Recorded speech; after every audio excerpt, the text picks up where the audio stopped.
Okay, so let's get right into it. We're diving into Surah Al-Ma'un. It's a short chapter in the Quran, but wow, it asks some really tough questions. Questions that get to the very heart of what faith even means. I mean, think about this for a second. What if your most sacred rituals, the things you do every day, were actually meaningless?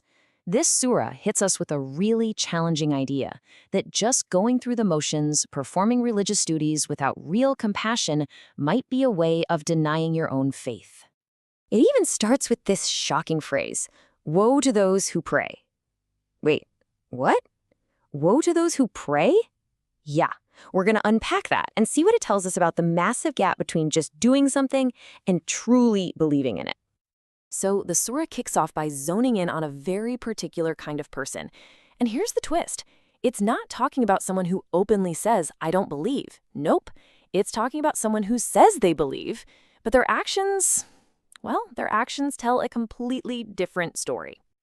And that's what's so fascinating here, right? Look at this comparison. The focus isn't on the person in that first column, the open disbeliever. Their position is clear. No, the surah is aimed squarely at the person in the second column, the one who looks religious, who does all the right things, but their day-to-day life, it just doesn't match up.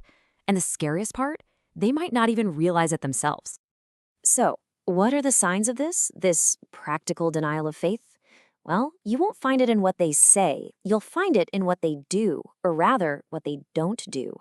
We're talking about a complete lack of compassion, pushing away an orphan, not even bothering to encourage feeding the poor, holding back on even the simplest acts of help.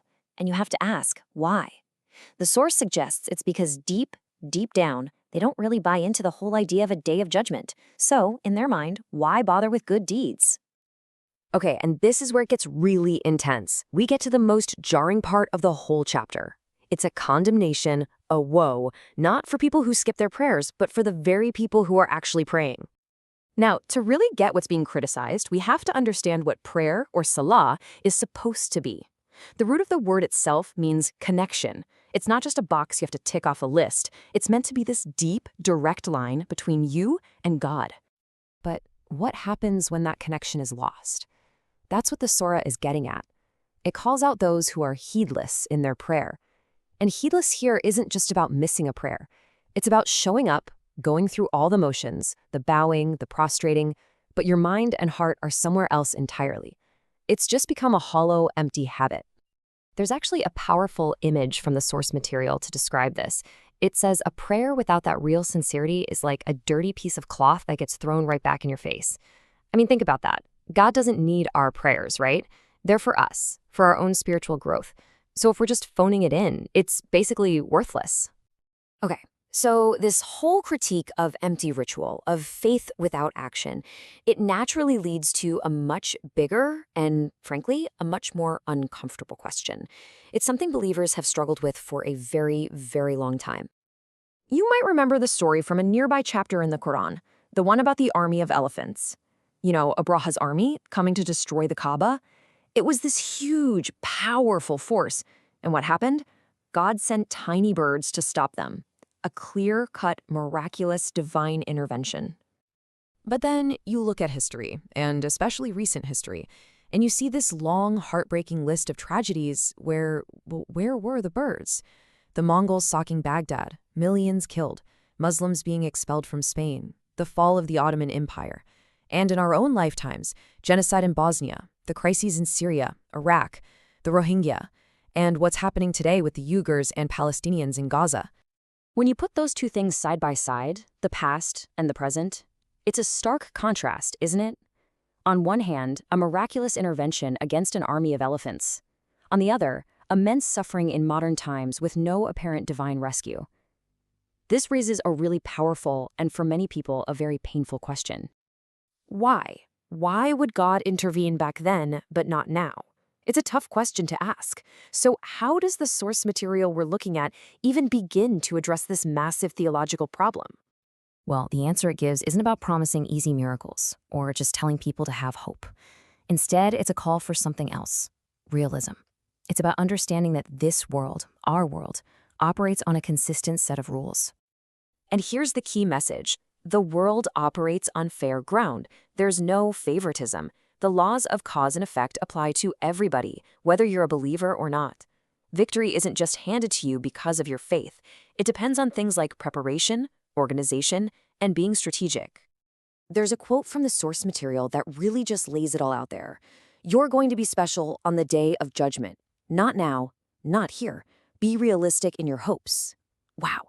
What it's saying is, if you're just sitting around waiting for miracles to fix worldly problems, you've misunderstood the whole point of this life. That special treatment, that promise, that's for the next life. It's not a get-out-of-jail-free card for the challenges we face right here, right now. So instead of looking for an outside rescue, the source flips the script. It says, hey, maybe communities are bringing about their own destruction. It points to a clear path. It starts with things like moral corruption and greed from the inside. That weakness then leads to fighting amongst themselves over religion and politics. And what happens to a community that's weakened and busy fighting itself? It becomes a super easy target for outside forces. Okay, so if just being pious and being unified isn't the whole picture, what's missing? What's the secret ingredient for a community to actually succeed, to thrive in the world we live in today? The source points to 3 pillars of strength. You've got sincere piety, sure. You need unbreakable unity, absolutely. But there's a third one, a pillar it says has been dangerously ignored: worldly and scientific knowledge. The idea is that faith and unity are crucial, but they're not enough if you don't have the practical tools to build and defend yourself. In our world, that tool is knowledge. It's the engine of everything: technology, strategy, power, you name it. And this completely changes how you think about the role of a believer, right? It's not just about being a passive worshiper focused on your own salvation. It's about being an active builder. The goal is bigger than just you. It's about building a civilization, a just and advanced society that can actually lead and be a positive force on earth. And this last quote really sums it all up. Don't overdo religion. If you overdo religion, you're going to go into a disbalance. Then the world is going to slip out of your hands. It's a powerful warning against focusing so much on ritual that you lose your grip on reality. The argument at its core is all about balance. You need that sincere faith, but you have to combine it with smart, practical, and effective action in the real world. So, in the end, Surah Al-Ma'un leaves us with a question that cuts right to the chase. It forces us to look in the mirror and ask, is your faith just a comforting ritual you perform? Or is it a genuine call to action, a call to get out there and actually build a better world for everyone?